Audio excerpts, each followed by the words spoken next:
Oi, pupilos, tudo bem? Hoje estou num lugar diferente, muito bem acompanhada. A Aline Regina Santos, nossa professora do Departamento de Administração Pública, especialista em marketing público e privado. Deixa eu falar onde é que eu tô. A gente tá aqui numa sala, né? Numa decoração mais tradicional, conservadora. Olha a televisão super moderna que tem ali. Eu me coloquei na frente pra esconder, mas eu não resisti em mostrar. Olha, do tempo do Opa, olha lá de novo, olha. TV de tubo, né? Aham, de tubo, gente, relíquia. A gente tá na ESAG, olha. É uma sala de direção de pesquisa e pós-graduação que gentilmente o professor Everton cedeu esse espaço para eu poder fazer a gravação com a Aline. Sabe por quê? Porque o meu escritório continuou uma bagunça, Aline. É para eu arrumar um tempão e tá lá ainda. Cada dia eu arranjo um novo papel para povoar a minha mesa. Então assim, não vou esperar. Vamos achar um outro lugar daí no nosso espaço de trabalho pra gente poder fazer essa troca. E eu não resisti, pessoal. A Aline topou e assim, vambora. 10, 9, 8, 7, 6, 5, 4, 3, 2, 1. Então tá aqui, a gente vai falar sobre um tema que para os nossos acadêmicos é, de certa forma, familiar, mas ainda a gente conhecia muito pouco, porque as pesquisas geradas também eram, não superficiais, mas incipientes, localizadas. E a Aline embrenhou uma pesquisa, se embrenhou nessas descobertas sobre o quê? Sobre a ouvidoria pública. Você sabe o que é isso? Já ouviu falar?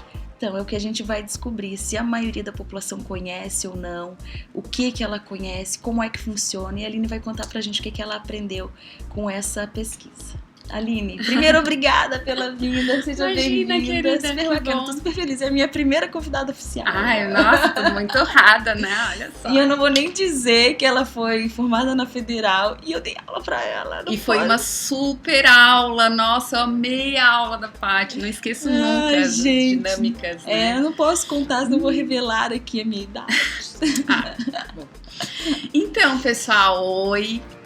Prazer estar aqui, né? Fico bem contente em poder compartilhar com vocês os resultados dessa pesquisa que foi super legal, foi desenvolvida pelo Grupo de Estudos e Pesquisas em Marketing, o GPEM, que nessa tentativa de trabalhar com marketing no setor público, do serviço público, que é uma temática bastante difícil, nós escolhemos trabalhar com ouvidoria porque ela envolve a questão de ser uma ponte, uma comunicação entre o Estado e o cidadão, etc. Mas a gente não sabia muito, né, como é que funcionava, e aí fomos aproveitar e se aprofundar um pouquinho no tema. E aí, quando a gente começa a estudar, primeiro movimento onde é que surgiu esse termo, né?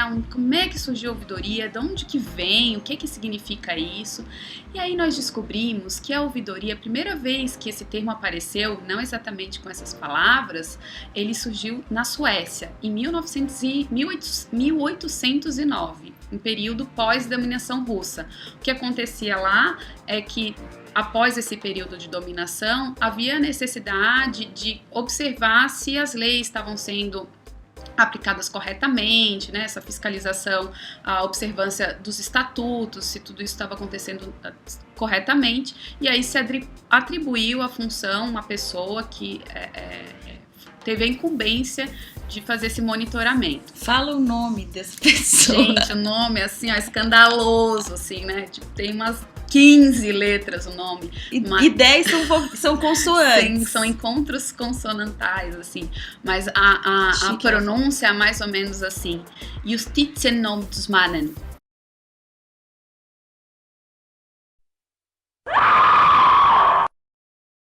Justitieombudsmannen.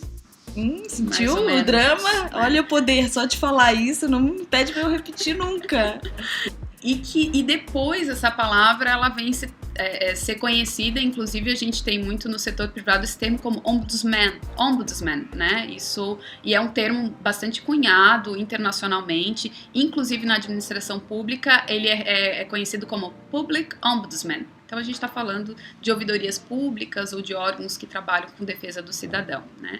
Então Naquela época, lá em 1800 e pouquinho, se cunhou esse termo, a função era muito próxima de um procurador de justiça, se expandiu, então, primeiramente nos países escandinavos e depois, mais tarde, 1960, 1970, que começou a observar uma expansão dessa ideia de análise da fiscalização da lei e também atribuição de defesa do cidadão em países da Europa e da América do Norte. Então houve assim essa expansão. Até tem uma autora bem bacana, uma canadense, o nome dela é Linda Rife. Ela tem muita publicação nessa área e ela estudou bastante sobre ouvidoria. Ela diz que tem dois modelos, né, de ouvidorias que a gente consegue observar dentro do setor público. Uma ouvidoria ou um public ombudsman que segue um modelo chamado modelo clássico, e que é aquele que é um órgão autônomo, que há um servidor responsável e que ele vai analisar as reclamações do cidadão em relação à administração pública e agentes públicos. E essa pessoa tem poder de investigar e de sugerir ou estabelecer ações corretivas. Isso é bem próximo do que a gente vê hoje como ouvidores aqui no Brasil, assim, né? O papel do ouvidor público. E além desse modelo clássico, há também um chamado modelo híbrido, que incorpora questões de corrupção, análise de questões vinculadas à corrupção e dos direitos humanos. Começou a aparecer muito em países que sofriam com a corrupção, né, por exemplo. Esse modelo é muito próximo do que a gente observa no Ministério Público, por exemplo. O Ministério Público, ele assume essa função. Então, se a gente for observar, né, dentro dessas nomenclaturas, é quase como o Ministério Público em si e a Defensoria Pública assumem, em alguma medida, isso que seria um public ombudsman, né? Só que com modelos diferentes, um pouquinho diferente. E todo esse movimento internacional, de certa maneira, deve ter se desdobrado no Brasil. Como é que ele acontece aqui? Como é que aconteceu a ouvidoria no Brasil, né? Então, a ouvidoria é curiosa, assim, porque ela chega no Brasil na época do Brasil colônia e com o nome ouvidor, né? Não era ombudsman, não tinha essa conotação que nós observamos aí na Suécia e depois essa expansão que foi falada. No Brasil colônia, a função do ouvidor, ele tinha que reportar para a coroa os problemas, as situações que aconteciam, principalmente vinculadas à justiça, aqui. Ele tinha que reportar à corte o que acontecia na colônia, né? Então, era muito mais ele era um ouvidor da corte do que um ouvidor do cidadão. Eu acho que ele era um dedo duro, né? Mais ou menos, né? Pelo que a gente observa, assim, no período do Brasil colônia não se tinha um movimento de defesa das pessoas, sim. Né? Era um resguardo da coroa, na verdade. Exato. Essas eram as prioridades. Exato, né? Então, a ouvidoria vem daí. Se vocês procurarem, por exemplo, o termo ouvidoria vinculado a Portugal, a caracterização que vai aparecer justamente dessa figura atrelada à coroa que faz controle, enfim, a superintendência das terras coloniais, basicamente é esse tema. E que com o passar do tempo, obviamente, muda. Já no Brasil Império ele recebe outras atribuições, mas um ponto marcante mesmo, chave, é no período de redemocratização e com o estabelecimento da Constituição Federal de 88, que traz todo esse embasamento de direitos humanos. E tem, inclusive, na Constituição Federal um artigo que é bem importante para quem estuda ouvidoria, que é o artigo 37º, que vai falar da participação, do direito da participação do cidadão na administração direta e indireta, e aí os meios que ele tem para fazer isso.